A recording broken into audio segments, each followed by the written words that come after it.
A quorum. So, it being 6:30, let's start the meeting of the Chelmsford Planning Board for October 26th. We're starting with a work session.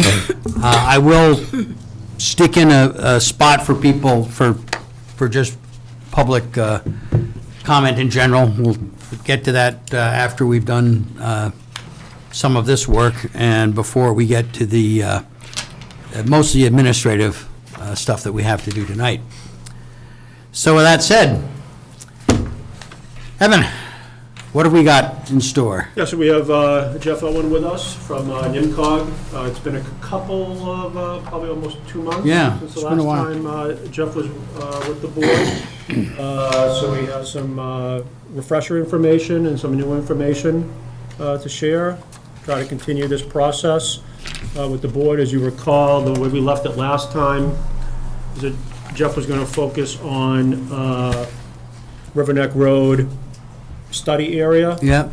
We'll kind of view that as like a test or a pilot, see how this process would unfold, see how the planning board could use this information. So that's really the goal for tonight, is Jeff will walk us through those forms as well as some other forms. Yeah.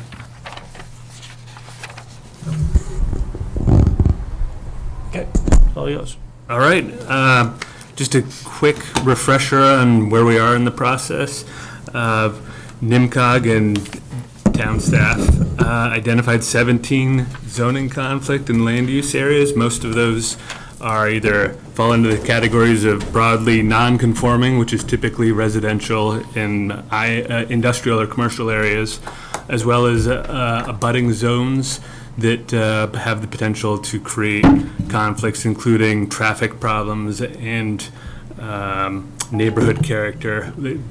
Some of those are generally either split down, like a commercial area abutting a residential area that are across the street is one category that we're looking at, and as well as when the zoning districts don't abut along the street, we're calling that neighborhood conflicts. So as Evan said, I created a few, each of those 17 areas are going to get an assessment form. We've developed several of the assessment forms, which you have in your packet here. Those are mostly along Riverneck Road as a starting point. Worked on developing a few others, but those aren't necessarily complete yet. Once we're done with that and you guys have had a chance to review it, we're going to go on to categorizing the various conflict areas and developing recommendations for those various categories. So what you have here, the first couple pages are fairly self-explanatory, sectional maps of the different conflict areas that were identified, and then the sections themselves. The first 3 or 4 pages are just the maps showing where they are, and starting on page 5, the assessment forms are generally in the Riverneck Road area. I think rather than going through them right now, or going through it in any detail, unless you'd like to, I think the most productive thing would be for you to review them and provide comments on things that were missing from the form. And since they're filled out, things that I'm missing as far as information on existing conditions or more specific explanations of the various potential solutions. There are numbers 5 and 6. I think probably makes sense under number 4 on all of the assessment forms to add an additional category for minimal perceived impacts, but potential. Several of these have minimal perceived impacts as they are, but there's significant potential for conflicts because, say, it's a residential area, it's developed as a residential area on the ground, but it's in an industrial area, and an industrial type development within those neighborhoods would not fit the character. So I think another clear addition there, but additional feedback from you on that, either send it to Evan or my contact information is on the last page. In the next, I hope 3 weeks, we'll have, in the next 3 weeks, we hope to have finished off all 17 conflict areas and provide that to you ahead of time, ahead of a meeting, so that you have a chance to review those,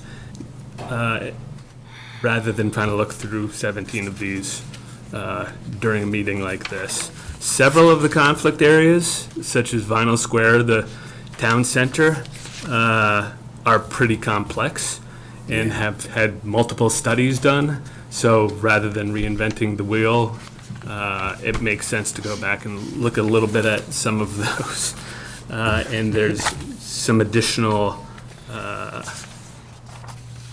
discussion that needs to go on for addressing some of the areas, like in Vinyl Square, where there's multiple different overlapping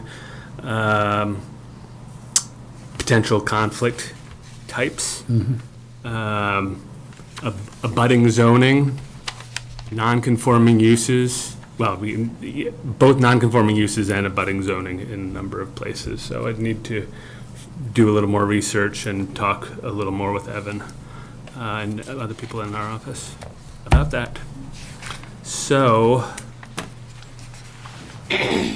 Like McFarland Road, I had a question. Sure. It's saying non-conforming use. Shouldn't that be a budding zoning district complex? if you look on the page, I think it's 3, Right. that shows McFarland is almost entirely in the IA district, or is entirely in the IA district, the industrial district, but it is residential, so that would be non-conforming. Oh, because it's not residential. Right, but, Oh, all right, I get but development, Is all residential, just Yeah. like you were saying. but if developers came in and bought up a couple houses next to each other and developed something under the current zoning, Yeah. that could potentially be very much out of character with the rest of the street. So Jeff, just on this, I know I can send an email. Can we, like, speaking of that one right there, it'd be nice to know the number of residences that are Okay. in that actual, so if there's something that's in conflict, it'd be nice to know if it's one resident, or if it's like McFarland is probably 30 Sure, that's, Yeah. on that street. So it'd be point. nice to know just what we're dealing with, how many are impacted. Yeah, it would, help us kind of prioritize.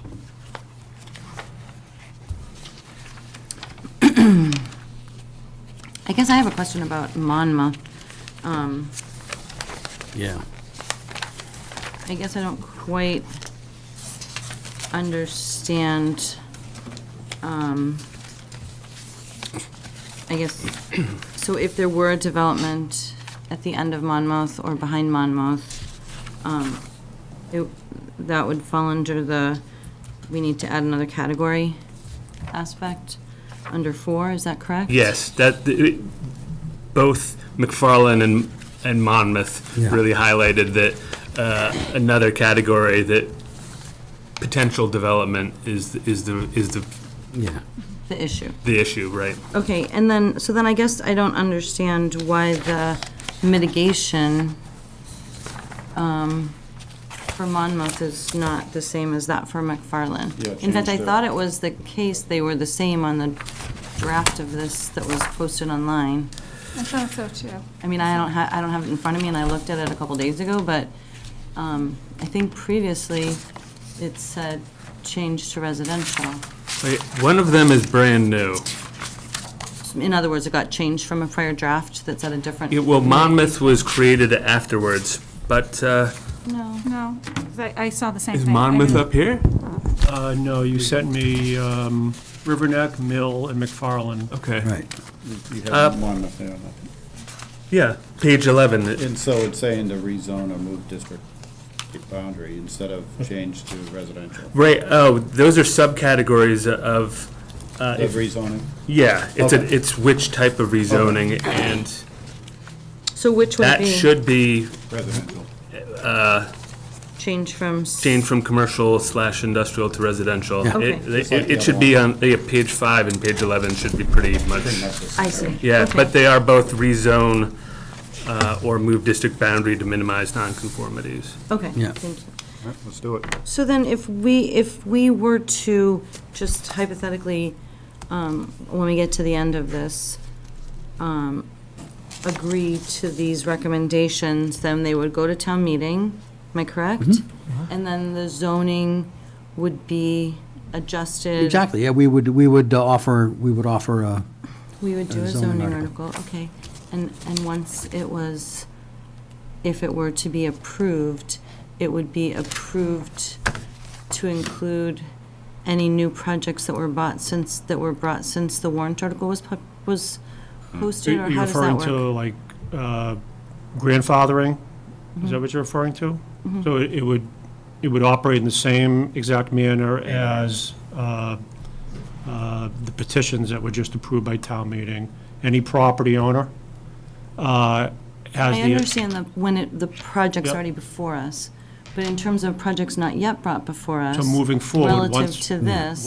Once town meeting adopts the zoning change, moving forward, those two streets, Monmouth and McFarland, yeah. would only be able to be developed presumably for single-family, Residential. residential, single-family. So it basically protects the owners now, but it also limits their resale sale. Potentially, Resale potentially. value. What we talked about Yeah. as part of this process was either, after NIMCOG is done, and there are priorities that the board wants to bring.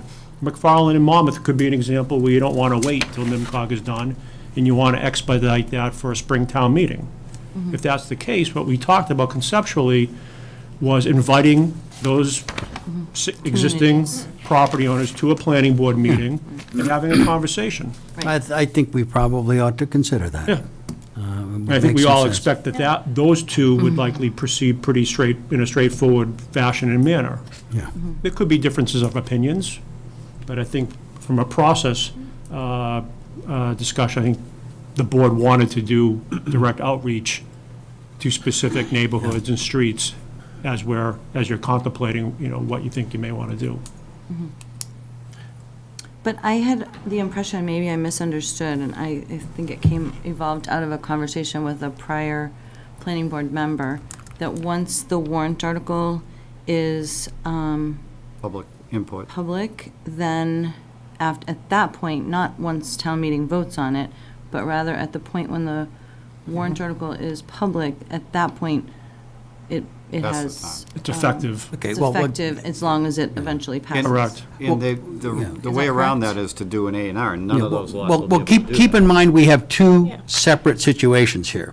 If you look, I'm just trying to understand this particular situation. well, yeah, and what I was going to say is, if you look at the parts that are already residential, the likelihood of there being the kind of last-minute changes you talk about are minimal, unless somebody with a commercial interest buys a bunch of the residential property. I mean, it's not like the stuff that is currently Yeah. fairly large residential, where, somebody's going to go zipping around Yeah. to Fairly large industrial. to do an A&R or something like that in order to preserve rights for another couple of years. Sure. I think, now, to the extent that you start taking existing industrial property, the stuff that has an industrial use right now, that's a different story.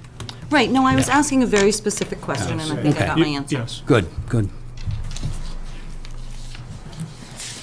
So as I said, I think, of the 17 areas that are to be studied, Monmouth and McFarland are probably Yeah, two of the most simplest, straightforward, low-hanging fruit examples. yeah.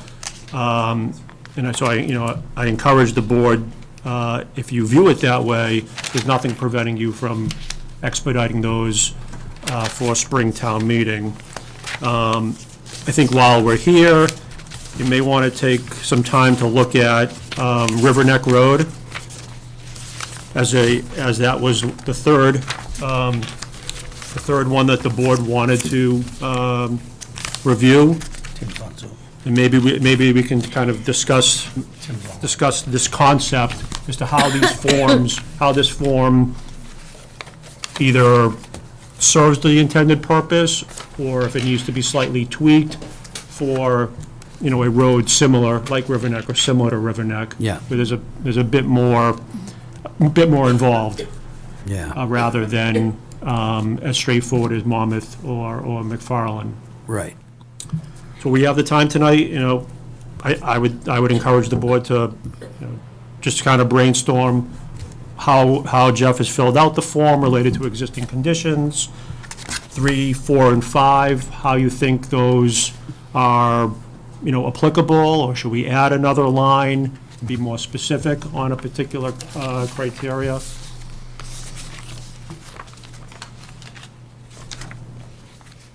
I actually think the basic layout's pretty good. There might be an item or two we want to add, but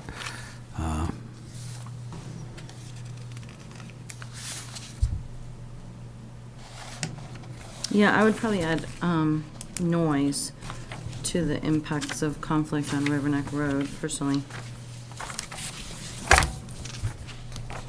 yeah, noise, isn't it in the, So to check it off. yeah, that was. One of the that's- options, it's not checked off. Huh? It's not checked off. You're suggesting I adding think, that. that for that particular one, it might make some sense. So you This is- believe that the uses on River Neck Road are causing excessive noise? Could potentially, sure. Yeah. Well, it's, No, this is what's currently there, isn't it? It's based In terms upon, of the types of Trying- impacts of conflict? We're trying to mitigate the impacts by looking at the zoning to anticipate potential areas of conflict, am I not correct? Yes, that's correct. Though potential conflicts created that are allowed by zoning would be one of the things, is my suggestion.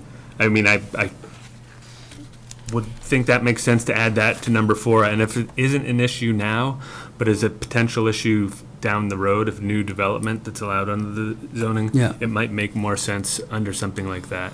It might make, I'm sorry, it might make more sense where? I have under something along the lines of potential conflicts allowed by zoning.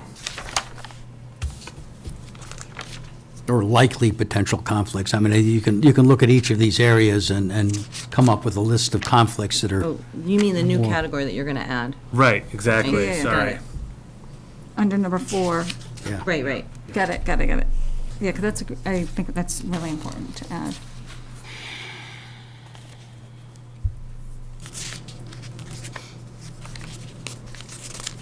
Yeah, that could be, that's fair. and then I think Jeff also provided a draft form for Mill Road. let's take a Can we look. talk about Mill Road? Because I was looking at that. Yeah, so I want to understand why no change was recommended on that.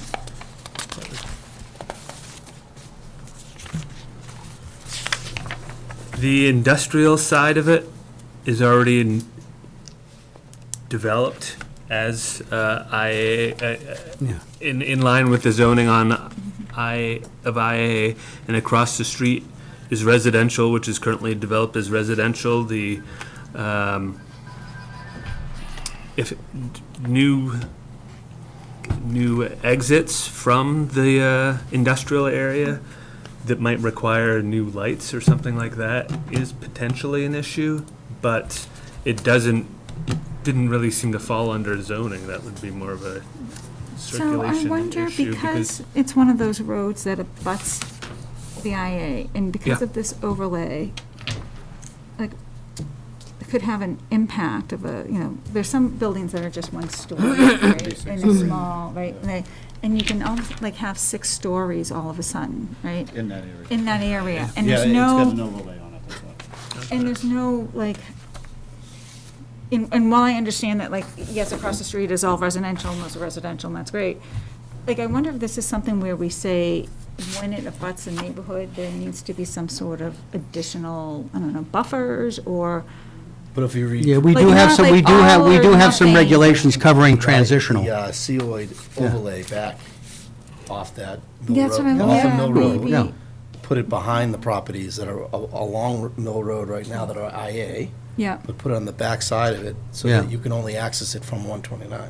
yeah, that's what I was thinking, like, is that a better? That would have to be a change Yeah. to To the be overlay. overlay, yeah, It wouldn't be a That's the only difficult reason one. they can do it, is the overlay. right. The overlay gives them the height and all that. Yeah, and if we choose to grant it, That's right. which we Yeah, but that haven't height's really only yet. on 129, it's not on Mill Road. The height is in the COID. Yeah, but the height. CO goes all the way to that. The all the way six-story to- height is on 129. How do you different the two? It's all one zone. It's It all was- on the It was overlay. described as that. I thought it was all one zone, that goes all, that one whole No, area. there was I don't a- think so. I think the- it's the height only provi- allowed the on height those provision- properties. Only along It's 129. only along 129, not on Mill Road. Yeah, Okay. yeah. Yeah. That extra height. And it was done specifically because it's well embedded in the IA and along the highway. Where is that? Guess I didn't realize that.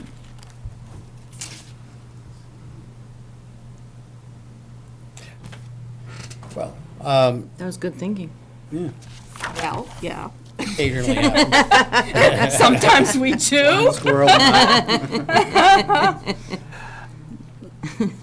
Well, I don't think it's necessarily premature to start pushing forward on at least the stuff that's off of River Neck, Monmouth and McFarland. What about Golden Cove, going from medium density to a low density to prevent more buildup on the, What is a Golden Cove? Is it currently RB or RC? it's RB. Well, that's, No, it's RC. it's RC. Part is RA. I'm not good with that. So there's potential of a lot more I development didn't realize that. Yeah. along there.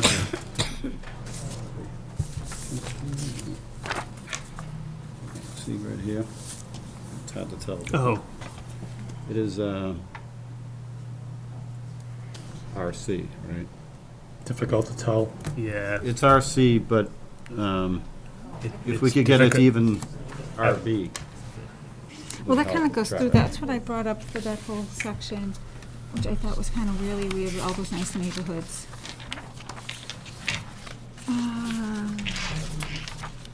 No. Town, yeah. So this right here, right, is this all RC? Yeah, yeah. Basically, This one, right and here? and for some reason, they threw that section on Golden Cove as like downtown. So these are all single-family houses, Yeah, and that's the way it should stay. right, because now, Considering right you now. can't even get down that road in the morning or the afternoon. Yeah. Yeah, I think, like, right, I think this whole section should be RB, Yeah, single family. yeah, well, if we could do the whole downtown, it'd be great. But that, We those are can't. neighborhoods, right? Like, I've driven by Yeah, them right yeah. now, and we're now seeing duplex, like, Constantly. constantly. Constantly. People are buying them up, tearing them down, building two families on Yeah, them. and that just adds to the traffic problems that we're having. Yeah. Does that, we didn't identify that as a conflict No. area before, does that? I don't think I really- made the meeting, but I would have brought that up. Okay. Definitely. This property right here, just a zoning change, basically. Is that because of a zoning conflict, or is it just, To there's prevent just already too much traffic on way too Golden much Cove? traffic, yes, correct. But I was looking at the other, like, you know, down Summer Street, and you take, you know that road, you take a left? You have River Meadow, Yes. all Those- that in there. That's all, That could also have the same thing because happen. those are single-family homes, yet we're allowing two families. And that's my more for concern of, like, that would be that potential development, right? Like, people coming up, buying it up, tearing down the single-family homes and building two families. I can't hear you. I Sorry. don't know if this is a group conversation or. No. Private. Private. Okay. No, we're talking about down he was talking about Golden Cove. Like behind your house, like River Meadow, that And whole then area. that whole area is all RC, which allows two families. Yeah. But if you go into River Meadow, it's all single family. Right. And you go all the way up. Between Summer Street and Warren Avenue? Yeah. Yes. yeah, yeah. Okay. Yeah. And now, like potential development, now you have people buying up houses, tearing them down, and putting in duplexes. Because you can have duplexes in that house. So, you know, Going through it right now. Hmm? I'm going through it right now in my neighborhood. is that your neighborhood? No, on the other side, in North All Chelmsford. the neighborhoods with small houses are It's going. it's the, where the RC is. Yeah. They Yeah. took But we down the have- single-family home and they're putting Yeah. all But that's what I'm saying, like, duplexes. we have neighborhoods that are built, single-family, and we have it zoned for RC, which doesn't make sense to me. That's But to me, that's a conflict. yeah. Like, and I like to change that and like, and then like look at, those to me are like low-hanging fruits and they preserve our neighborhoods the most. I know I know in that particular neighborhood, I've heard for a couple of residents, they've actually come up to me and they're like, why are these, two families going up? Because it's zoned. And, right, and that's what I'm saying, it's zoned, for right? more Is that, dense. is that something we should look at, I guess? Yeah. That's what I'm like, I'm throwing it out there. Does it make sense for you to add Golden Cove as another It could. page in I'm- here? Yeah, I mean, adding one zone like that, adding a lot of, it might, yeah, that would be fine. I don't want to get into Mission creep. too many, the DLTA funds for this type of project Okay. provides a limited number of, I Gotcha. mean, as with everything, there's a limited number of. Well, hours, I but- would say that Golden Cove is the most obvious example Okay. of this kind of problem.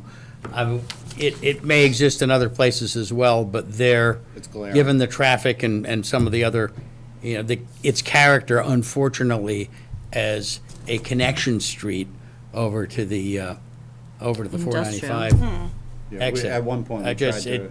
it's got several problems on top of each They other. said no. Yeah, no, totally Yeah. agree. Because there was no other access to connect the two roads.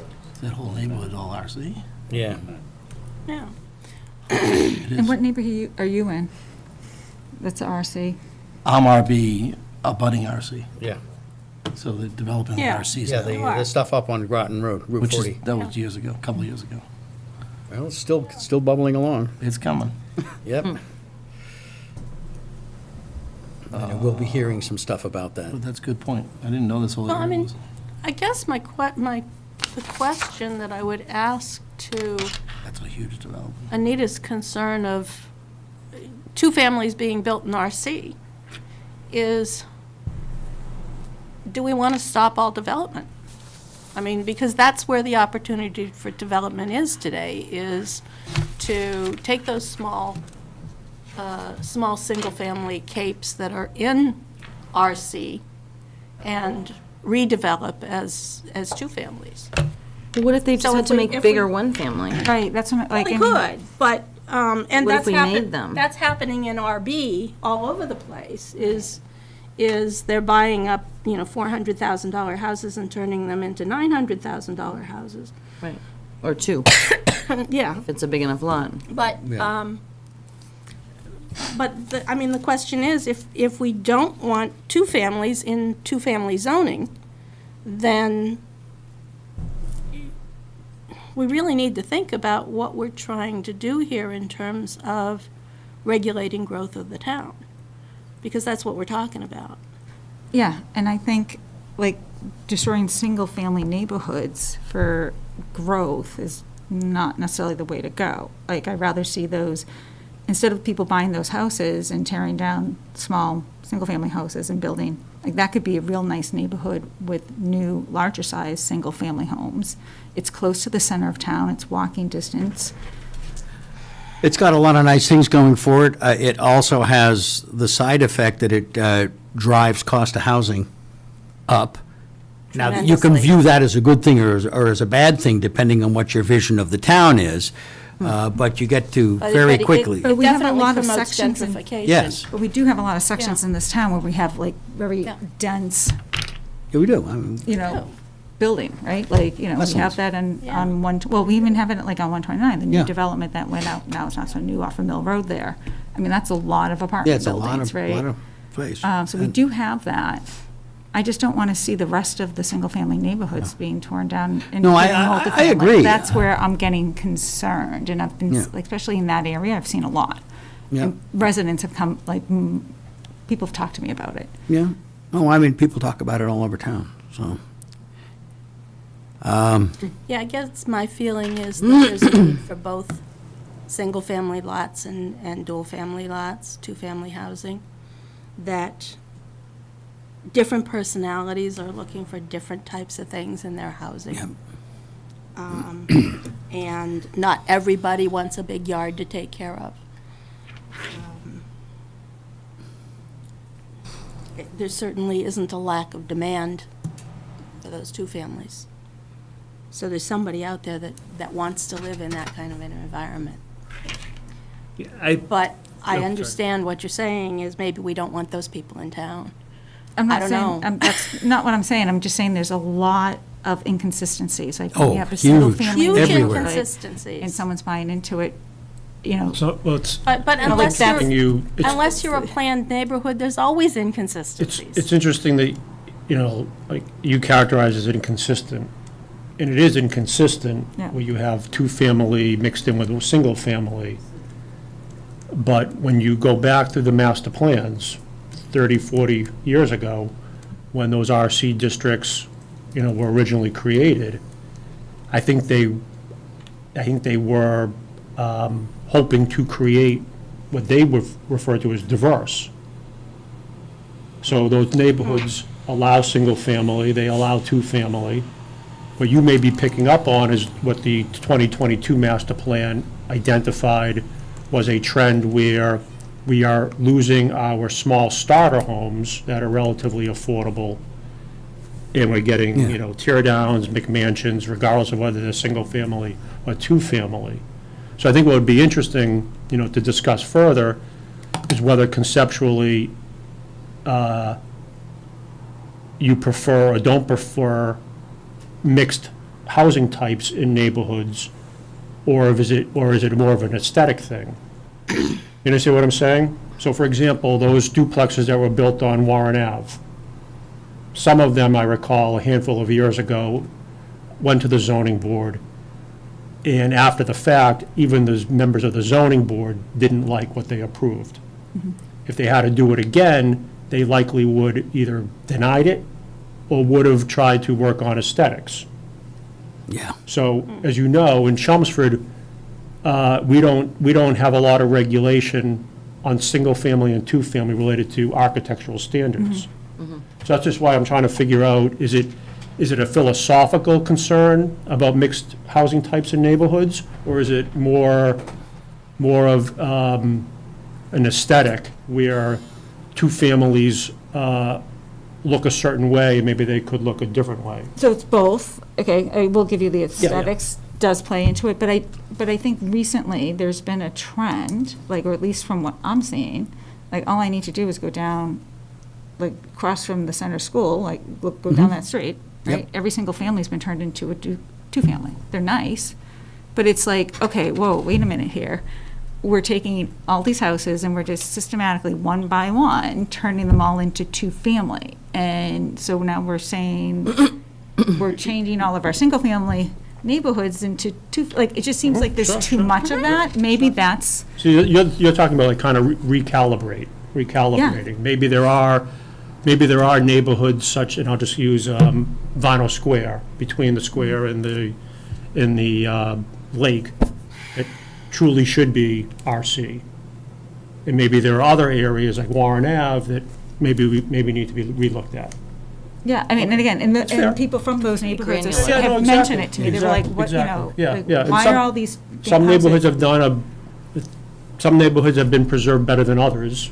Well, I mean, going back to Billrica Road, I actually walked, because I live on Billrica Road, I walked the street getting signatures for town meeting or something, and all the houses between the center, like the Fisk House and Center School, not including the newly developed ones, every single one had, was multifamily, but it doesn't look like that. Yeah. Like, Yeah. they've yeah. amended their internal structure, so it looks like it's a That's what you- single-family home from the outside, but I was surprised. I got there and there's 3 mailboxes. I Yeah, was like, yeah. oh, You wouldn't know it. Littleton Road's the same thing. I had no idea. Is they're all historic houses, and Yeah, we have. they are, I mean, 70% of them, maybe 69, have been converted into 2 or 3 families.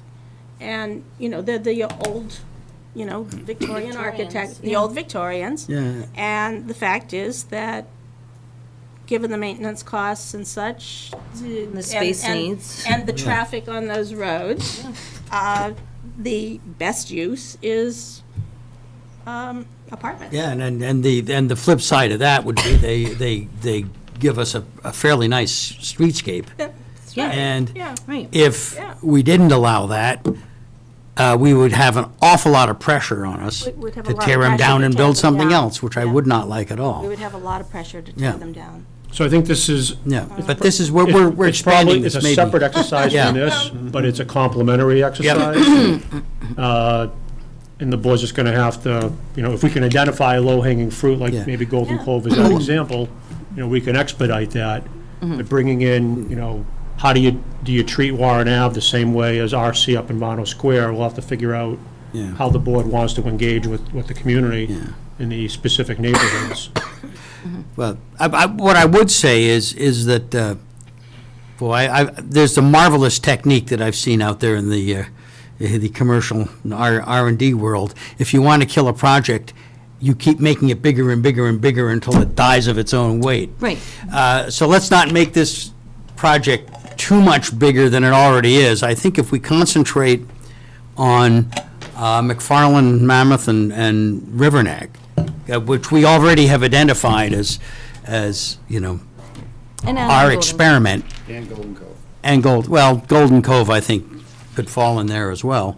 Let's not go a whole lot beyond that until we've made some progress. That Yep, sounds sounds like a good. plan. And that being said, when would be the appropriate time to start having some discussion and hearings on that?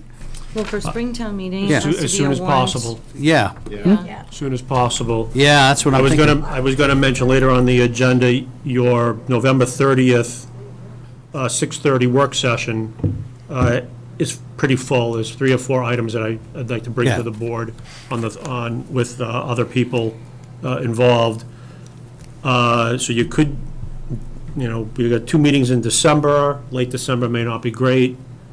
And then as you get into January, that quickly. I think Yeah, it gets too late. if we could get started in December, even if the we don't deadline? go every other week. It's usually the select board signs the warrant sometime in February. Yeah. So we'd want to have a warrant to public hearing it at least early in January. I think Yeah, it'd be better yeah. starting the discussion. I mean, we should Start have a meeting with the neighborhood, Yeah, maybe in exactly. December, with an eye towards having a warrant article in early January so that it's ready for early We February. we can target December 14th. All right. Notify McFarland, Monmouth, Golden Cove. Is that the 3 we're going to focus on? Yeah, I would think so. Okay. So I'll send those out. We'll invite them to, what time on the December 14th? You want to That's start right that before- meeting? that's before the holidays. Well, I think it's going to depend on what other business we have. I'll invite them for 7. Invite them for 7. We can Yeah. always, do minutes and Yep. other things Can at we do, 6:30 if we can they need. dial in? Will it be virtual? Oh, yeah. Okay. A lot of people Are probably. we sending them a package beforehand so they know what it's about? Yes, There'll be a butters or whatever. yeah. Likely the maps. These are specific geographic areas, so, yeah, I'll work up some maps. Okay. Give it a shot and see where it Okay. takes us. All right. I think we're all set with Jeff Okay. for the evening. Do you need anything from us? If you have any after reviewing these, if you have any additional comments, send them to me or Evan and he'll forward them. In a couple of weeks, I hope to have the rest of these done. Okay. The DLTA project, there will be new DLTA funding next year, but the projects end at the end of the calendar year. Okay. So there's a lot that needs to be done. It sounds like you're going to work on the other, Low-hanging fruit. yeah. Yeah. Separately. But this is supposed to wrap up by the end of the year. Okay. Okay. That sounds pretty good. And thank you. Good, That's thank you very much. good stuff. Good stuff. So we have, part of the agenda is 15 more minutes before 7:30. So the other part of the work session was, miscellaneous planning board items. So The first question, I would pose is, in addition to these zoning conflict items, are there any zoning articles that we want to talk about within the context of trying to advance for Springtown meeting? With that being said, I have one that will be on your November 30th work session, which is, we've been notified by the state FEMA office that we need to update our, maps. not the maps, just the bylaw. So we need to bring our floodplain bylaw up to date with the state model minimum requirements. Is that a particularly difficult task? No. So that's low-hanging fruit. There's not a lot of debate or local decisions to be made. In a nutshell, in order for property owners in Chelmsford to remain eligible for flood insurance, our bylaw has to be consistent with the state model. Okay. Which we've done in the past. Yeah, That's kind of housekeeping, but I want to identify that as we will target that for a Springtown meeting. Okay, is there anybody in engineering or in one of our offices that's actually working on what those changes would be? I will be doing that, Okay, good. so I will bring that to you on November 30th. Nice. Just while we're talking about November 30th,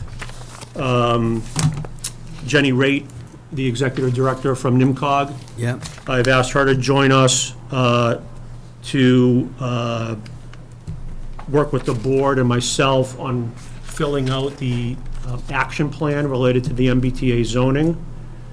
That action plan is fairly straightforward. It asks for some general information as to how the town conceptually thinks it's going to go about complying.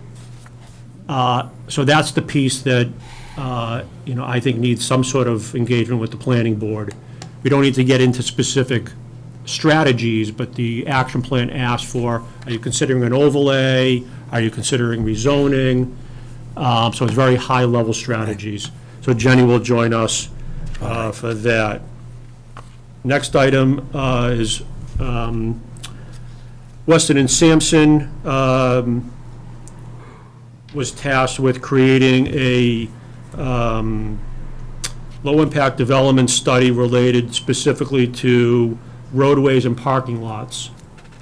These are strategies in which the town can, through regulation, reduce impervious coverage, which brings us back to LID and stormwater. So I'd like to have that consultant come in and give the presentation. So that's going to be pretty full. Yeah, this is a 2-hour work session. Yeah. You That's know, all it is, right? yeah. And we had gone over some, like, general thoughts on that with Christina. Yes. She showed us some pictures of Exactly. things, and so this would be codifying This some will of those be, ideas this will be presenting into recommended actions or implementation items. And then the final item is, also Weston and Sampson has been working with the Climate, Energy, and Sustainability Committee Okay, yeah. and myself on zoning provisions related to net zero and climate resiliency. So that report will be ready to present to the planning board. Okay. Will the Climate and Energy Committee that we already have already looked at it at that point? Yes, they'll be looking at it this Thursday. Okay. Who's developing it? Samson? Weston and Sampson is the consultant doing the report. Okay, good. So depending on how that report is received by the planning board, there are some low-hanging fruit zoning items that we could consider for Springtown meeting. Not critical, but depending on, the level of interest, so to speak, that may be an item. What sorts of things? So the report contemplates a two-step approach. It contemplates the first step, codifying some updates into your rules and regulations. Okay, That does not require a town meeting vote. right. And then once that's done, the second step is to go into the zoning bylaw and, where appropriate, where agreed upon, to, for example, require certain compliance measures for major business complex development, or COI projects, so that they're more of a requirement rather than in regulations where they're more of a suggestion. Okay. But this is, it sounds like this is aimed primarily at large projects. Yes, yeah. Okay, because, Yeah, as drafted, it's 20,000 square feet or more, or 20 or more units. okay, because there's been some interesting reportage of late of places doing some very interesting things on the climate and energy space. Then they get a couple of wildfires, burns the whole place down, and everybody discovers their house is going to cost them $150,000 more to put back together than they expected. That's right. Well, So, that's right. You have to be Yeah. a little careful with So, this. just, And their energy costs have gone sky Yeah. high. so, I think, understanding that we're, entering November, if we identify the three zoning map revisions that we Okay. just talked about with Jeff, Yep, floodplain, and maybe, one other item associated with, energy. I think those are all manageable and shouldn't be very controversial, but more importantly, they're manageable within the time frame. yeah. And do let's- you have a list of the planning board actions from the master plan? Yeah, so, Or tasks, because we Oh, should yeah, we- take a look at that also and pick some yep, priorities. and some of you are aware, but I did send out an email to the Master Plan Implementation Committee. The target is to have them meet for the first time sometime in November. Yep. So we'll get that up and running. But I'll send out to the board via email the planning board list of items. Could you copy me on the? The implementation? The implementation committee? Yeah. Okay. Because I'm thinking that we should start picking some things off the top of that list. Yeah, and I think the ones that I think I mean, some of the things that we've picked are on that Yep. list, but they're examples. we should kind of have a tick list to work our way down, Yep. Absolutely. you know? Okay. And I think as a planning board, we need to take a look at the whole list and put some target schedules behind it in terms of the years of, what year we want to take action on it. Yeah. Because it's not the kind of thing you do all at once. Yeah, and as we've discussed. We've done in- this before. As we've discussed in, I think, board members It's a 10-year plan. who have been involved in master planning and trying to do implementation, at a certain point, a lot of what is recommended becomes kind of an exercise for the sake of an exercise. Yeah. And what I mean by that is, whether it's something as simple as, a concept that Anita's talking about, you can go through that exercise with good intentions, but the way zoning works with grandfathering and pre-existing non-conforming uses, it doesn't create a guarantee.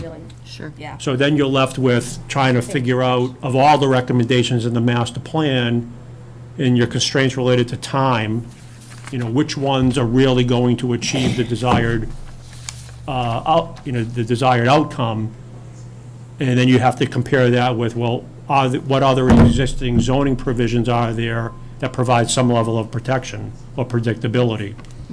And that's, unfortunately, that's the challenge with zoning in Massachusetts, is that Yeah.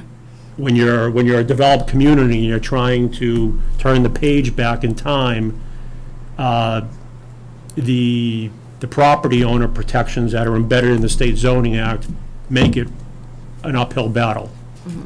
Right. But if you have the buy-in from the neighborhood, which I think is what we're going to do, if you know that the owners on, let's say, Warren Ave aren't interested in converting or selling to developers, well, then presumably everyone's on the same path as far as the vision. Okay, sounds good. Okay, You want to jump to minutes? Yeah, I was going to say, let's do the minutes, and then we'll get the Okay.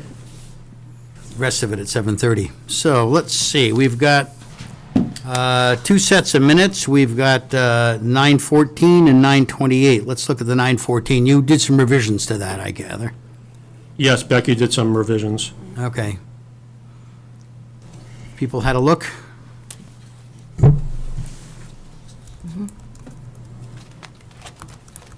I went over them briefly today in my copious spare time. I looked at them last week and I can't remember. What? I looked at them last week, but Yeah. with me, can't remember that. I think the revision was related to Nancy. Yeah, Nan Yeah. had a comment. She had you there was absent, something that said I or- left the meeting and I Yeah, had something to. like that, yeah. Yeah, all right. Okay, well, is anybody prepared to Make a to motion. move on this? I'll make a motion to approve the minutes as presented in revised format from September 14th, 2022. Okay, I have a motion. Second? I have a second. In favor? Aye. Tim, you out there? Tim is online, yes. All right, Looking for his unmute button. yes. Yeah, All right, we that's got- how I got tagged as We got having we left. got 6, so we're good. Okay, we got 6, we're good. My unmute Okay, button. the second one up is 9:28.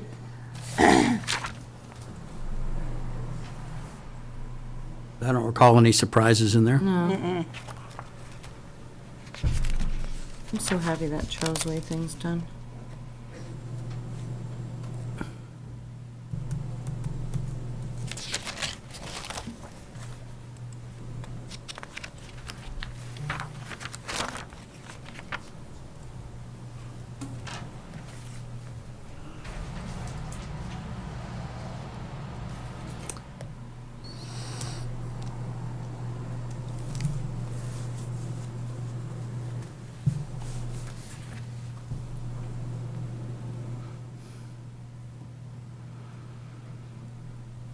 A motion, anybody? Motion to approve the minutes from September 28th. Got a motion? Second. I got a second from Mike. All in favor? Yeah, well, I'm just, look, people have their noses in the document, but all in favor? Aye. Aye. I'm abstaining because I wasn't here. Oh, okay, got it. That's 1, 2, that's 5, so that's approved, and pipe up, Tim, if you got any comments. Okay, that takes care of the minutes. Now, Go to we're, public input? yeah, we can do the public input now, and then 7:26. we've got 3 administrative items. So, It's only 7:26. huh? It's only 7:26, so if somebody's coming for 7:30, they might miss it. What, the public? Yeah, that's fine. Yeah. You got my Take a Mullen, right? 5-minute break. My form? Yeah, well, I saw the Mullen, and you filed that with a Yeah, clerk. I filed saw the it. clerk stamp Devin, on you got a it. copy of that, the Mullen Yes. form? Yeah. So you're all mullened in. Okay. No, I think we can get going now with the public input. We're only a couple of minutes off, and I know there are some people here that are going to speak. Joel Luna, 10 Carter Drive. I just wanted to say how disappointed I was that there was no public input in the last hearing regarding a specific application. And in particular, because there were a number of neighbors from that area, many of them first time they'd ever been exposed to Chelmsford government. Yeah. And their exposure was that they're not allowed to have any input. And I think that was a big disappointment, and I think that's not the kind of message that the board wants to send. So I would request that in the future, the public be allowed to speak, even if it's just for a short time, so at least people have a sense that, you know, at least in Chelmsford, you have a right to speak. Okay. Understood, and I will respond. I understand the concern of the people that were there. On the other hand, I think we need to talk about what the function is of the public hearing portion of a matter. A public hearing is there so that the planning board can get factual information that's relevant to the case that's in front of them at that point. And at that point, enough of a monkey wrench had been thrown into the situation that I felt that having public input would not add to the information that the board would be able to use effectively. We'll have a chance in was it 30 days, 90 days? January. In 90 days.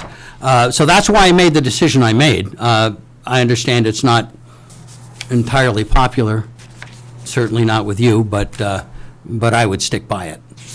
So, Yes. I understand. And as we discussed off microphone at Yeah. the time, that you stated that, and Yeah. and our Let reply that be was, clear. we actually did have information, Yeah. factual information to contribute that was relevant to the parts of the application that were not changed, but Okay. nonetheless, you heard me say that, so. I did hear Yeah, you say so- that, and I did consider it. but- I would just ask, even so, and I do understand what you're saying, but I'm more thinking of how it appears to basically I mean, I'm fairly knowledgeable about these things, obviously, but the number of neighbors are not, and this is their first exposure, and to basically be shuttled out of the room without any opportunity to comment. I mean, we have a picture of Norman Rockwell right Yeah, now. I imagine, that's quite something. You know, yeah. it's, quite ironic to see that and then what you just experienced. So I would still say, even I think there's certainly, you have a great deal of latitude.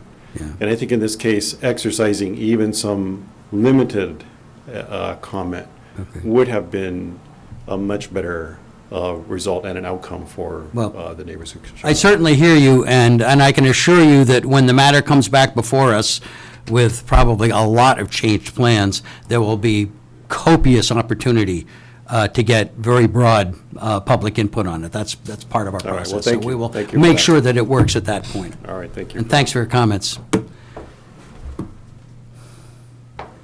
Hi, Brian. Good evening.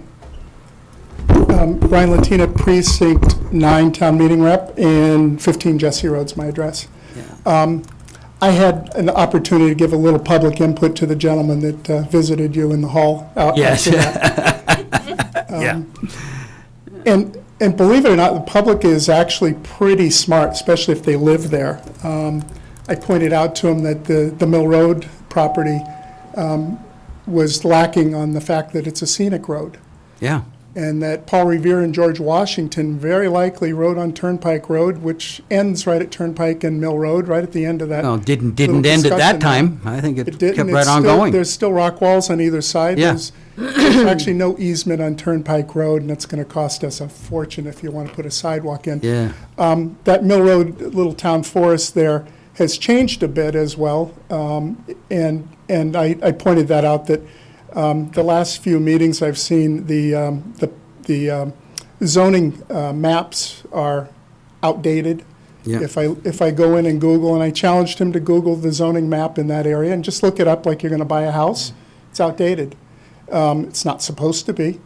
I pointed out that it had a CEIOD district there that he was calling an IA district. And I know that a lot of our plans have been kind of put on the side. Town meeting was told to vote for this thing. We had a buffer zone on Turnpike, and I assumed it routed around to Mill Road, but I didn't quite care so much there because that is an industrial area and it's already built. But now we have plans before this planning board to put a construction yard that I was told specifically could not go there if we voted on the CEIOD, because that was a residential buffer zone, so-called. And I noticed that there was a little conflict here where we didn't remember that here as a board, and we didn't remember that only 9 lots on the CEIOD 129 district have a by right 6-story build allowed. They can build 6-story buildings right where we're about to put maybe a warehouse. They could build 12-story buildings with a special permit, my understanding at town meeting. We didn't see pictures like that during town meeting, but town meeting was told that the reason for that district build was so that we could generate a whole bunch of new revenue sources by having new companies come in, and that hasn't happened yet. Right. So I'm a little concerned. In addition, that one article here from the earlier meeting tonight in your work session, and I appreciate you guys having work sessions, I really do, but I'd like to had a chance to ask a question or point out that it's scenic, that we put a Las Vegas-style red stop sign at the bottom of the hill at Turnpike, blinky red lights, solar panel. Yeah. God help us. People on a road that says Turnpike think that it is if they haven't lived here before. And Turnpike, as you're coming up the hill at 30 miles an hour like you're supposed to, and you're going 40 or 50, you don't live Which here. you see a lot of, yeah. Yep, so we put a sign that says stop sign ahead, down below the hill after you've cleared the top of the hill and it's too late to stop. Boom. That's what the rock wall and the tree at the bottom are for. Particularly if it's icy. So, and when it's icy, which it is every time it snows, now they're starting to sand it. Yeah. So those are kind of some observations from your previous meeting that are very concerning. Monmouth and McFarland also concerns to me because I basically have a duplex that was installed in a house across the street, and I'm in a single-family zone. They built a complete house behind the house across the street from me. I think the relatives moved in, but I look at that and say, what are we doing here? If we're going to creep in and do that kind of design build, it's a problem. Another neighbor has a complete warehouse in their garage, and they're doing a business out of it. So your zoning is nice, but you got to follow up and make sure that it stays the way it does.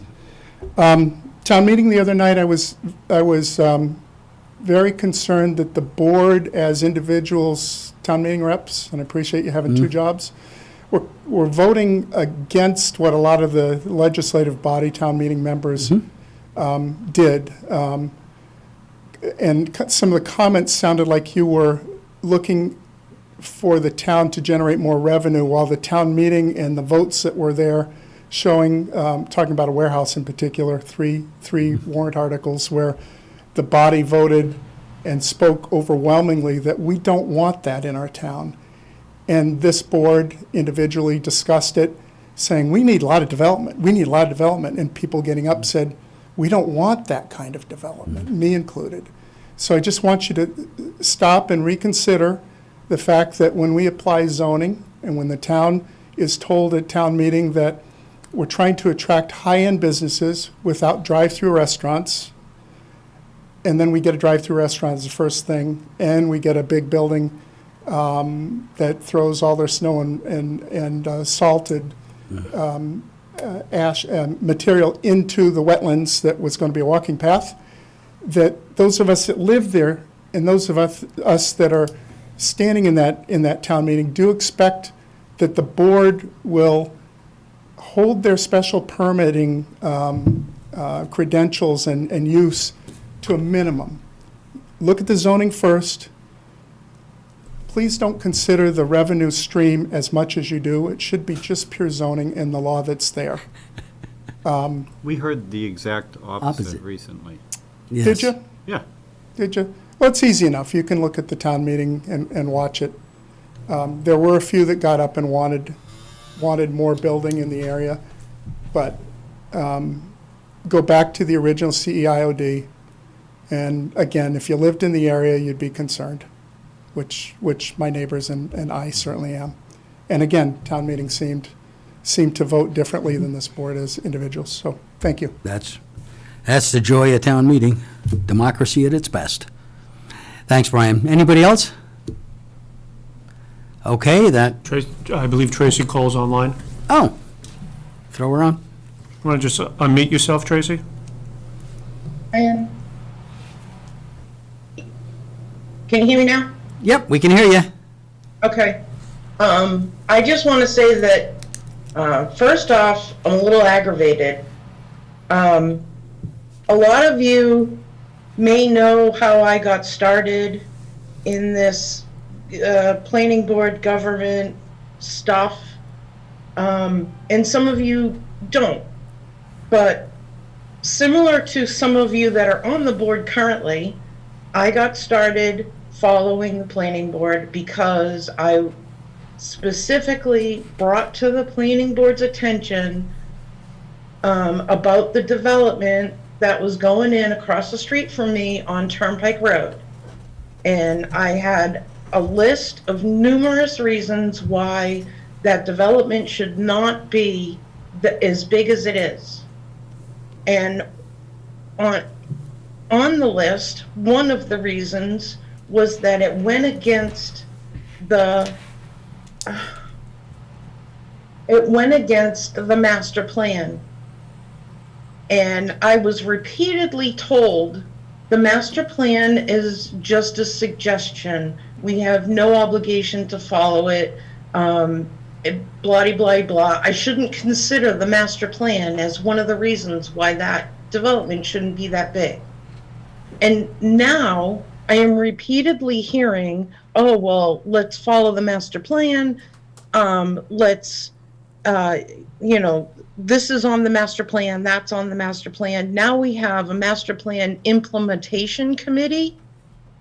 And it's frustrating to me when that was one of the main reasons, or it was a large reason, that that building or that complex shouldn't have been as big as it was or is. And I'm getting told as a citizen that's bringing up concerns, oh, well, it's not, the master plan is not set in stone. It's only a recommendation. And now all of a sudden, when it suits you, now you want to follow the master plan, and now you want an implementation committee so everything that's in the master plan can be done. No, that is not the purpose of the That's implementation how I committee. feel. Well, perhaps, but that is not the reality. The statement that you made earlier, that you had heard and has been repeated often, is the master plan is suggestions and things to look at. It often contains things that later become part of our bylaws or part of how we do business in town, but it is absolutely not, it's a suggestion, not a requirement, and the implementation committee, at least as far as I can manage it, will treat it that way. So. That's not how it sounds when I'm listening to it, because I have repeatedly heard, let's implement the master plan, and, this is on the master plan. The master plan says we should do this. And I don't think I have ever heard the planning board discuss the master plan as much as they have recently. And it's frustrating, and it's aggravating that it makes me feel like you only, because it wasn't convenient, because I quoted the master plan as saying that you shouldn't do this. Specifically, the master plan in 2010 said, you can't keep building big buildings like this. I can't quote it exactly. And I mentioned that this is against the master plan, and there was numerous reasons in the bylaws themselves. Oh, well, you can't quote the master plan, that's only a suggestion. Mm-hmm. Well, now all of a sudden everybody wants to, go by the master plan because, why? Well, we don't know that. Let me point out that most of the implementation of that master plan would not be done by the planning board. It's tasks and suggestions and possibilities that cover the whole town. Well, Mike, you know exactly what I'm talking about because you were there. And you were there for my whole fight with getting the development across the street from me minimized. I mean, I wasn't against, and you know that I wasn't against building over there. I was against building so large. That's true, quite true. And, oh, well, you can't, it's frustrating. And it's, as a citizen, when I go to the board and I express concerns and the concerns are backed up by what's in the master plan, I can't use that. I shouldn't quote the master plan because it's only a suggestion, it's not a rule. And you guys are just going on about what's in the master plan, what the master plan calls for, we should do this and we should do that. And I feel like when I bring it up, it's not convenient, so, the master plan doesn't really matter. This is just how I feel. And this is how the Chelmsford government has made me feel. Like, I don't matter. And when it's convenient for you guys, it's all well and good. But when it works against you guys, it's only a suggestion. So what's good for the goose is good for the gander, and you have to be consistent. If you're gonna use it as a suggestion, then you use it as a suggestion. And if you're gonna have a master plan implementation committee to implement things that are in the master plan, when did this start? Oh, we have had a master plan implementation committee, certainly for the 2010 master plan. And did any previous master plans have an implementation committee? Not that I know of. This started in 2010 with the previous master plan. I don't remember one for the 2010. Oh, it was there. I was on it. Well, Yeah. nobody ever came forward on the 2010. When I got started in this, nobody ever came forward from the implementation committee and said that what I was saying about this going against the master plan was not correct. Actually, you might have been a good person to volunteer to be on it. We did have it published, and we were I looking for understand members. that. I came darn close to running for planning board, but I have to say that I'm very happy with the people that did wind up getting the seats. I have, I don't know. I don't know what the master plan implementation committee consists of or is requirements of, but I have certain limitations, and I can't give too much of myself right now. Well, I'll tell you what, I think the implementation committee for the current master plan is going to have its first meeting sometime in November. Evan, can you pop her an email when we know when that's going to be? Because it is a public meeting. Sure. I'll And notify you. actually, you might want to come along, and there's no requirement that the people be there are only implementation How often are committee they meetings. meeting? Huh? How often are they meeting? It's probably going to be once a quarter. The purpose of that committee is not to, it's the implementation committee, but it's really monitoring the implementation. It's not going to implement it itself. It's going to see how the various other town bodies are doing and find out what they're doing, if they have any intentions, if they've changed course and maybe some of the things on the master plan are no longer appropriate.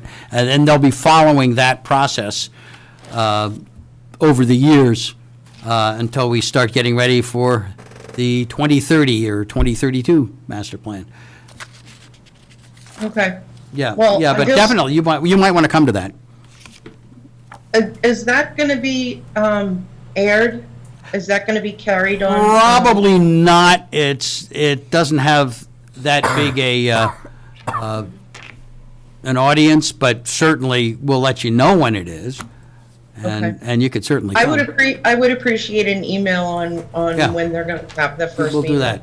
Can you got that note? I have that note. We'll make sure you get a note on that. Okay, thank you. And if you haven't heard anything by, the second week in November, pop me an email and I'll go chase it down. Okay. All right.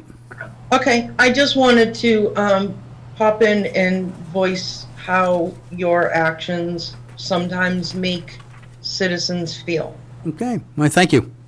Thank you you. for the commentary. Do we have anybody else out there in Zoom land? Not that I see. Okay, well, that was a rather longer public input session than usual, but a good one. We have, yes, go ahead. Yeah, I have a request that Tracy reminded me of. Evan, I was looking at the town website under community development the other day, looking for trying to look something up in the master plan, and I noticed that it still has the 2010 master plan posted. Oops. Could you take care of that, Yep. please? It No, would it be is good posted on the if website. people could actually get to the 2020 Yeah, that would master help. plan. I'm on it right now, so it's right on the website. Is it? I just Googled, Then what happened? came right up. You searched for it, though. I searched for it. Yeah. I went to the I'll community add development, it to community development. as Okay, well. yeah, it may just please? be changing a link. because it currently has the 2010. Yep, okay. And, I mean, it would probably be good to leave the 2010 there and also add the 2020. Okay. Very good. Thanks. Okay, we have 3 administrative activities. Let's take a look at 192 Main Street. It's an A&R.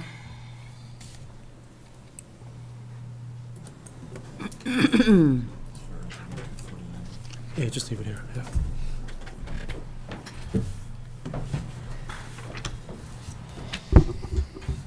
Good evening. Evan, you did get my exhibit plan. Got it? So my name, Casey Ferrero with Howard Stein Hudson. So this plan is essentially more or less a lot line adjustment. It does not create a new lot. It simply combines what is land court lots 1 and 4. Lot 4 was created from what is 192 Main Street. 192 Main Street will be split into 2 lots, which would create lot 3 and lot 4. I'm sorry. And so essentially what is created as lot 4 is that bottom left portion. And the new 190 Main Street would be created with the existing lot 1 and the addition of lot 4. Where is lot 4 on this? So lot 4 on this is this long piece down here. Okay, that's mostly wet. So all of this was 1 lot prior. Yeah.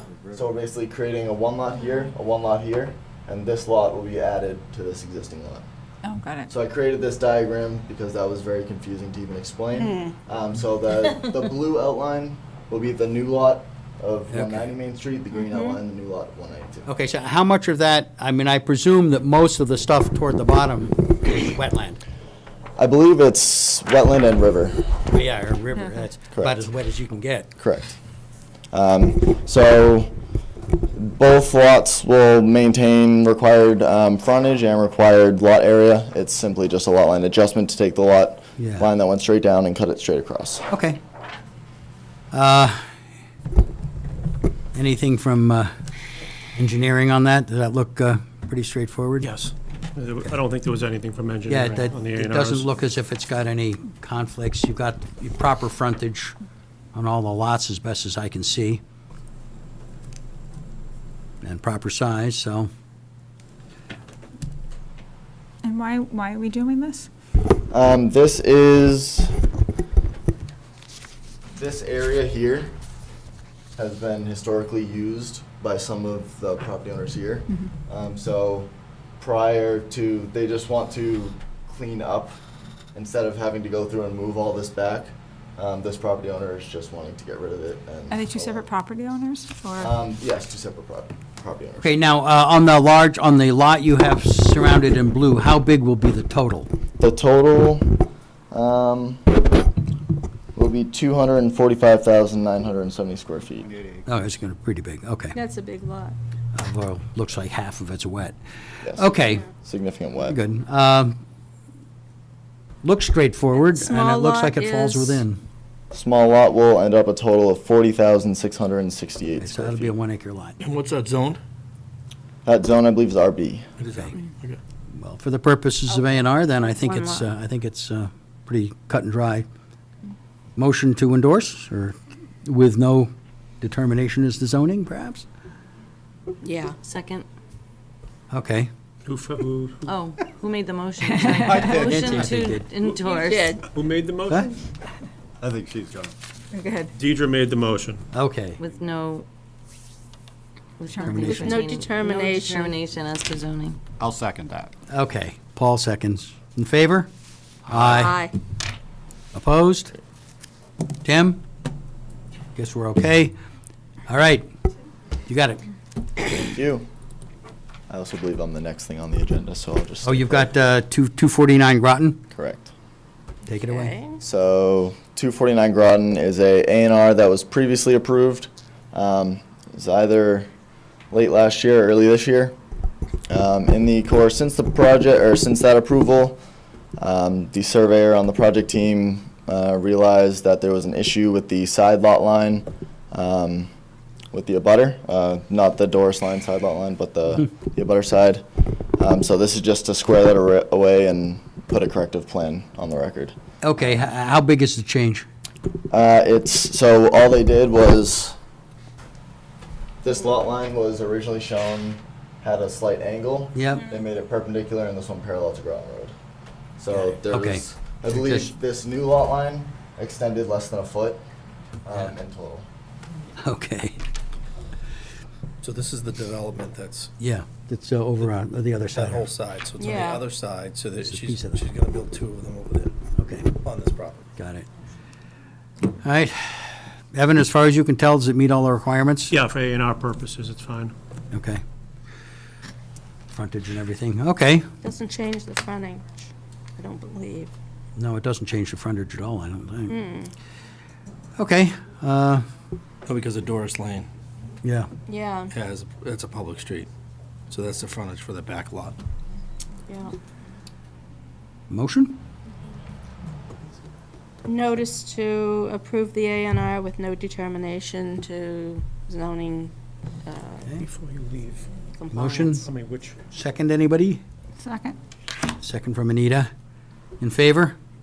Aye. Aye. Okay, hi, Tim. Yes. Okay, you got that one, too. Thank you, everybody. Have a great night. Thank you. Thank you. Third one is 47 Chelmsford Street, request for a minor mod. Very good evening, all the board members. Yeah. My name is Bob Kurana, and I'm the owner of the property. And first of all, I'm sincerely thankful for all the board members and the planning board. You have approved me 47 Chelmsford Street, second floor, as a single dwelling units for the 3 bedrooms on May 25th. Right. And thank you very much for that cooperation. Right now, I have come here again for the minor modifications due to my latest circumstances, and I would like to, explain. There was a condition of sprinkler system as there was a change in the use of the property.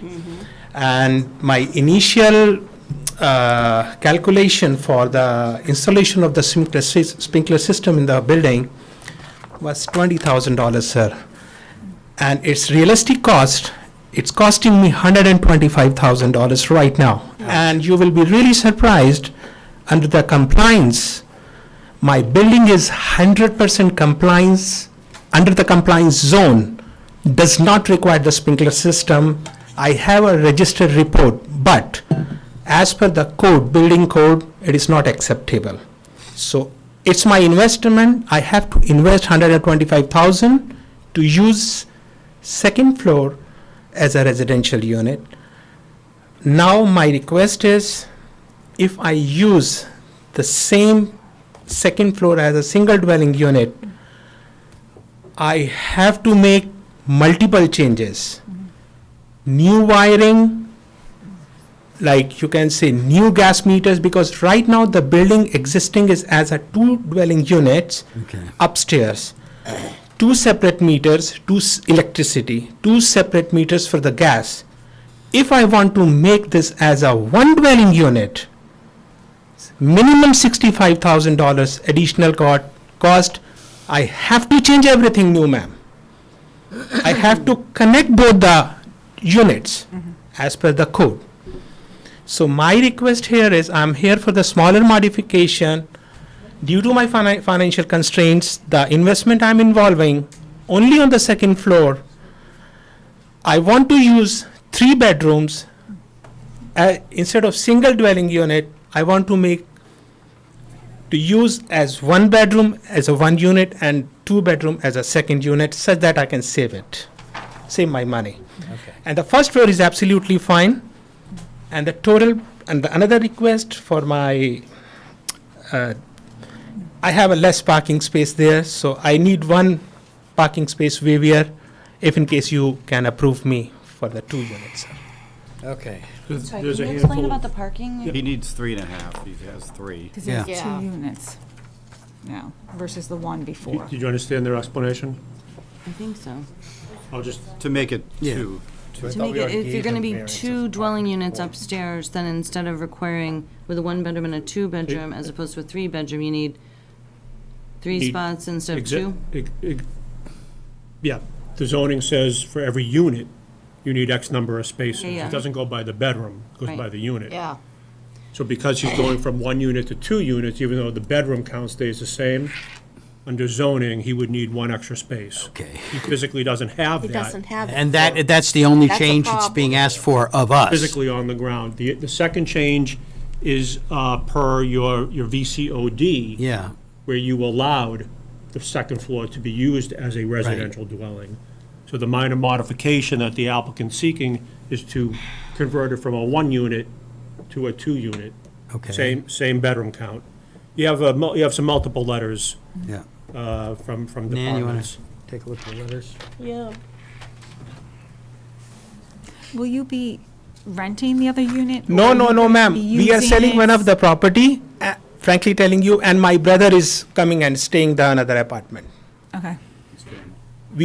Because the first floor, we are opening one of the best, the town needs one of the best thing, right? So it should be the iconic, and it would be the one of the best example under the VCOD. It's my promise to you, board members. This property would be really the landmark and, the best example for your reference in the future too. So we are spending all my savings and everything on the first floor too. Okay. What do you have? All right, so let's see what all we have here. Dear members of the board, the Fire Prevention Office has no objections to this proposal as submitted by Mr. Karana, as Mr. Karana is working toward meeting the requirements indicated by this office on his initial application to the board. The applicant has indicated to this office that sprinkler and fire alarm system design is ongoing per building code requirements.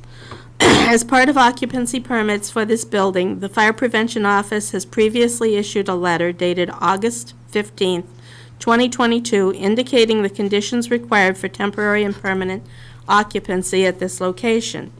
These conditions were received and agreed upon by the applicant. The applicant is making progress toward meeting the conditions laid out in the letter. These conditions were jointly reached in consultation with the building commissioner and the health director. A copy of this letter is attached for your review. However, I would respectfully ask that the board incorporate the attached letter into their approval process, as the conditions contained in the letter are applicable for a mixed-use residential property regardless of number of units. So the letter, conditions of temporary certificate of occupancy at 47 Chelmsford Street, to whom it may concern.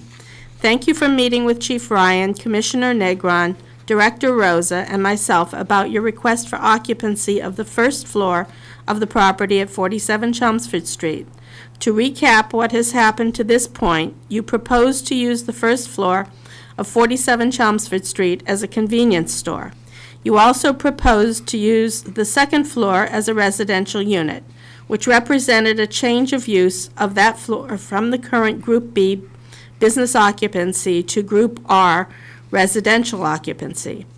Including a residential unit in this building required a special permit from the Chelmsford Planning Board. The board granted the special permit on June 8th, 2022. Part of the conditions of the special permit were compliance with the letter from this office to the Planning Board dated May 25th, 2022, that noted that per the building code, a change in use to residential mercantile mixed use would trigger the need for a fire sprinkler system in this building. Per documents that you provided to this office at our meeting on August 15th, 2022, you noted a quoted cost of approximately $49,000 for the installation of an NFPA 13 compliant sprinkler system. This quote did not include any underground work or fire alarm work that would be associated with the installation of a sprinkler system. We understand that this is a significant cost for you. You pick that up? Excuse me. I don't know. We'll see. During the meeting of August 15th, 2022, the assembled group discussed several practical solutions that would carry out the goal of allowing you to open your shop to generate revenue and support the highest level of protection for any occupants or customers of the building. One solution that you mentioned was the possibility of foregoing the conversion to residential for the second floor, which would remove the sprinkler requirement for the building because there would no longer be the change in occupancy class. This is certainly an option which would allow you to open the store. During the meeting, we also discussed the conditions that would need to be addressed for the occupancy of the store only. 1, pending final inspections, the building department would issue a temporary certificate of occupancy, and the health department, oh God, thank you. Thank Brian. Thank you. And the health department would issue their permit for a retailer of food items. Both permits would expire concurrently and within 6 months of issuance. If at that time you choose to forego the conversion to residential, we would discuss a permanent certificate of occupancy. 2, items to be included on an inspection for a temporary certificate of occupancy would be, but certainly not limited to, adequate egress, fire extinguisher placement, exit signage, emergency lighting, and Knox box installed with keys for the building to be placed within. 3, during the temporary certificate of occupancy, there shall be no occupancy whatsoever of the second floor. The temporary occupancy certificate shall be limited in scope to the operation of the store. 4, if it is eventually decided that you wish to continue with your original plan and use the second floor for residential purposes, your selected sprinkler and fire alarm contractors shall apply for the proper plan reviews and permits from the Fire Prevention Office and the Building Department. 5, submission documents for permit review shall include A, engineered drawings of the complete NFPA 13 compliant sprinkler system. B, hydraulic calculations to be verified by the Fire Prevention Office. C, cut sheets for all equipment to be installed. D, an executed contract from the sprinkler contractor that shows the scope of work to be performed and the time frame for installation. E, complete drawings of the proposed NFPA 72 compliant fire alarm system for monitoring. F, battery calculations. G, proof of alarm monitoring by a UL-listed central station monitoring agency. 6, there shall be no residential occupancy at this location until such time that the sprinkler and fire alarm systems have been inspected by the Fire Prevention Office and all completion paperwork submitted.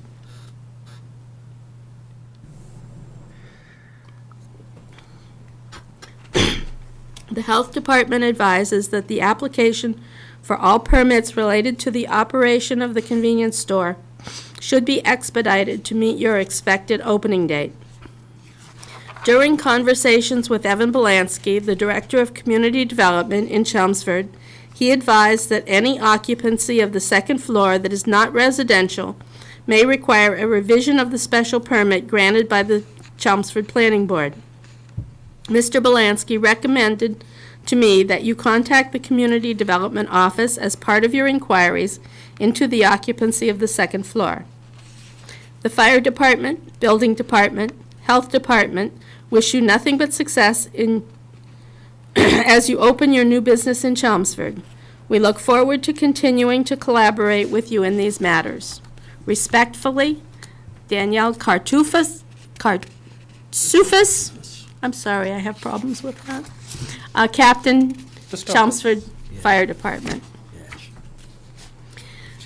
Next letter. Regarding 47 Chelmsford Street, dear board members, the Chelmsford Water District has the following comments. A representative with the proposed project has agreed to the following requirements. 1, perform a fire flow test to determine the size of the fire sprinkler line for said project. 2, upgrade the original domestic service with a new line. 3, cut and cap the original domestic service at the main. 4, notification before works begin to arrange for inspections. 5, only a representative with the Chelmsford Water District will operate the water valves. Sincerely, Richard Tansino, Distribution Manager, Chelmsford Water District. Next letter, subject, request for departmental review and comments, 47 Chelmsford Street, Planning Board Public Hearing, October 26, 2022. The following minor modification proposal request for administrative review is being submitted for your review and comments. The Chelmsford Planning Board will conduct, this is just the notice of the meeting. Let's see, the next one is regarding 47 Chelmsford Street, Chelmsford, Mass., 2 dwelling units upstairs. This is from the Building Department. Mr. Karana, please be advised that should the Planning Board approve of your request to create 2 dwelling units at the second floor at the above regarded address, these apartments shall be subject to meeting all building, fire, sprinkler system requirements, parking spaces per unit, egress and ingress for each apartment. Feel free to reach out should you have concerns, comments, and/or questions. Thank you. And the notice. The next one is from the DPW and engineering, and no concerns. And the next one is from Board of Health, no concerns, and police, no concerns. All right. Well, let me ask, are the conditions as they're described there, particularly by the fire, Yes, they're sir. all acceptable? Everything is under place, yes. Everything. People are already been hired, and I already be in touch with Captain Christophers on a regular basis. There is no issue in that. Okay. All the conditions has been accepted. Okay, very good. Board? I have a question. Is there any, is the parking requirements for a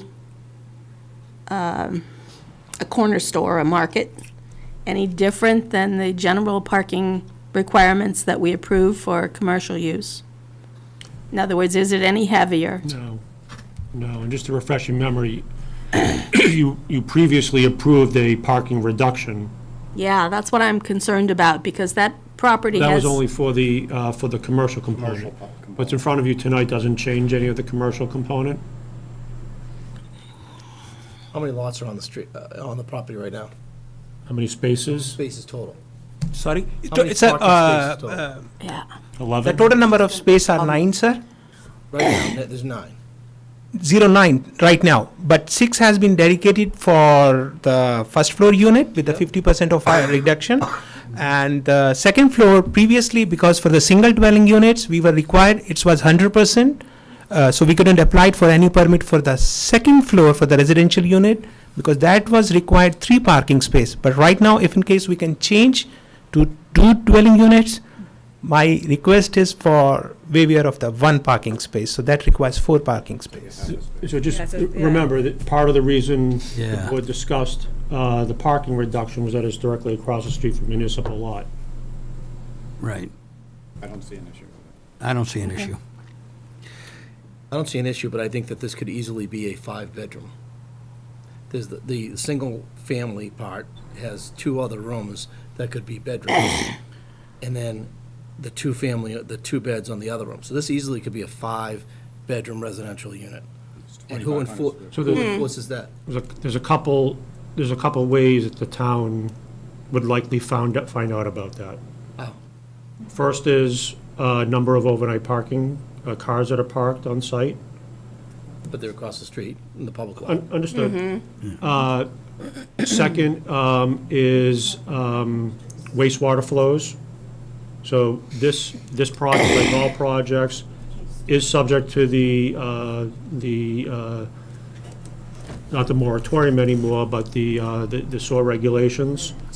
There's a cap on how much flow can come out of this property. And DPW has the legal authority to monitor that. Okay. Two other ways, just for discussion purposes.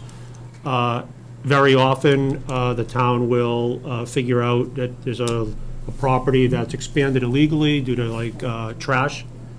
How often the dumpsters or street trash is being serviced. And then finally, neighbors, abutters.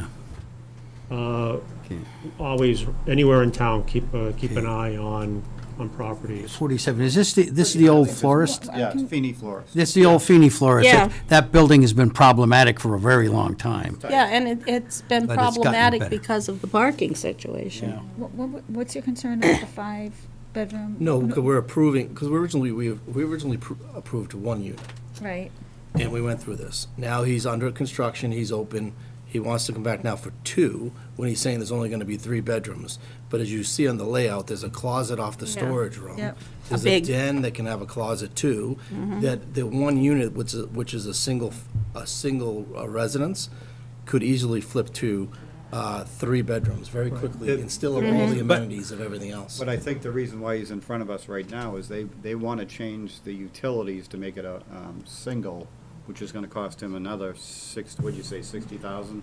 Sir, 60,000 is Yeah, the minimum to code. No, the other way Right now, around. it's set up as a 2. We approved 1. We It's set approved up it, as a we- 2 right now. There's 2 electrical panels in there, there's 2 gas Yeah, but meters. Yes, He came in 2 for- electric meters are So here. it's He came been for set appro- up- He came in for approval for 1, He was going to Which take we a 2 approved. and make it a 1. and we approved that. Yes, The- I get this. Ultimately, Yeah. Now he's going back. ultimately, the special permit is a legal document. It gets recorded. If he or anyone else who has a special permit from the planning board violates it, just like anything else, the town can proceed with enforcement. Okay. Yeah, I'm just trying to understand the concern, I'm sorry, I'm a little Right. slow So here, the but potential, when, is anytime, 2 apartments with 3 bedrooms each? Is that what? no, you're 3 concerned? total. It would be, he's asking for 3 total, but It's you can see. 2,500 He's, square feet. There's he's a layout asking here. for, They could he's do asking for 5. 3, but it's laid out such that it could be used as 5. Like many floor And it has a plans. parking, Apartments. no, 5 separate bedrooms. Bedrooms. And, It doesn't have enough parking spaces. May oh, I? okay, but to I do thought you that. said it was, parking But we spaces don't- we weren't don't do done it by per the We do bedroom. per unit, not Per bedroom. unit. That's fine, I'm just calling something. Yeah. No, I just Not wanted to know, against what- I this. just So wanted to understand The what your concern potential's was. there, like any plan you see, where there's an oversized den, or they call it something else, and it happens all over town. It's gonna happen. More often Yeah. than not, eventually they get caught. Yep, well, Yeah. so as long as you say the checks and balances in place, because checks and I'm not gonna be balances going are down there. there, knocking on the doors, so. And in this particular Yeah, really. case, as you read from the fire prevention, the process that this applicant needs to go through, not only to get the sign-offs, but he's also being requested to provide evidence of monitoring and things of that nature.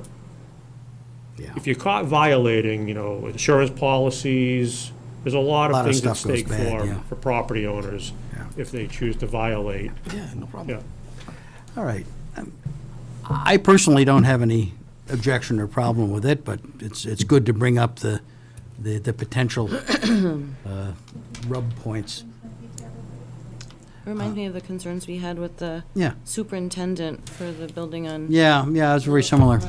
Yeah, very similar, but where we, I think what's good about this one, at least from a pure Yeah. planning perspective, is parking has a Yeah, there is solution. There's a some solution. Unlike many, effective overflow. unlike most other, Particularly private development. nighttime, when that parking across the street's not likely to be used. exactly. All right, if, any more discussion? Otherwise, I'd take a motion to, actually, let's see. Yeah, I'd accept a motion to grant the modifications indicated. yeah. I'll make a motion. With inclusion of the department letters. With the inclusion of the department letters. Okay, we got motion by Paul, second by Tim. Any other discussion? Do we put in that there's only 3 residential bedrooms in here? Oh, yeah, that's in his narrative. That's in, That'll be that's in the decision. narrative, and that's in the Yeah, the plan. fire department stuff in the plans. Okay, I've got a motion and a second. In favor? Aye. Aye. Aye. Got it? Thank you, sir. And first of all, board members, thank you so much for giving this opportunity once again. but I am under the radar of the town hall, so Yeah. no manipulations, not at all. Yeah, he's right out the back. Not at all, sir, not at all. Okay. And I'm Well, a good man luck. of my words. Thank you. Good luck in town. Thank you. Okay, This is the sign that people have been. 270, sign situation? I haven't seen it. It's- I'll bring it up, but Does that come under historic though, doesn't it? What? there's an issue with the sign. There is issues with this the one. applicant and the building commissioner are in Working that one discussions out. to Okay. tone it down. Got it. So on 270, which is your last agenda item, Yes. there's a letter of continuance in the Okay. bucket. I just don't know the date. If you could just pull the letter. yeah, is the, you wanna? Yeah. It's dated October 24th regarding DH Property Holdings, 270 Bellrica Road, Chelmsford. Dear Mr. Polanski and members of the board, I am writing on behalf of my clients, DH Property Holdings, to respectfully request a continuance without discussion of the hearing scheduled for October 26, 2022 for the above referenced project until your hearing of November 9th, 2022. The reason for the request is to allow my clients time to complete changes to the project design. In redesigning the project to meet the prior recommendations and requests of the board, as well as the requirements under the Town of Chelmsford zoning bylaws, considerable additional costs have been added to the construction of the project. As such, my clients will be proposing additional changes to the project to help address these additional costs and to preserve the financial viability of the project. Therefore, we require additional time to complete the changes and submit them to the town for any additional peer review required prior to meeting with the board again. Please call me with any comments or questions you may have. Thank you for your time and consideration in this matter.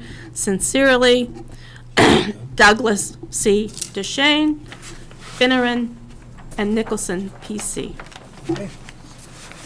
All right, so I have a request for continuance. Move to I'll make a accept the motion to continue. continuance to November 9th. I'll second that. Okay, we have a motion, we have second. In favor? Aye. Okay, that's taken care of.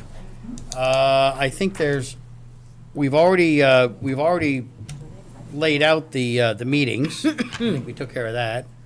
Yeah, the work session's November 30th, not the 23rd. Okay, November 30th, okay. And then just for information, November 9th, in addition to 270 Billerica Road, 250 Apollo, a new public hearing for I'm going to say it's a 40,000 square foot addition.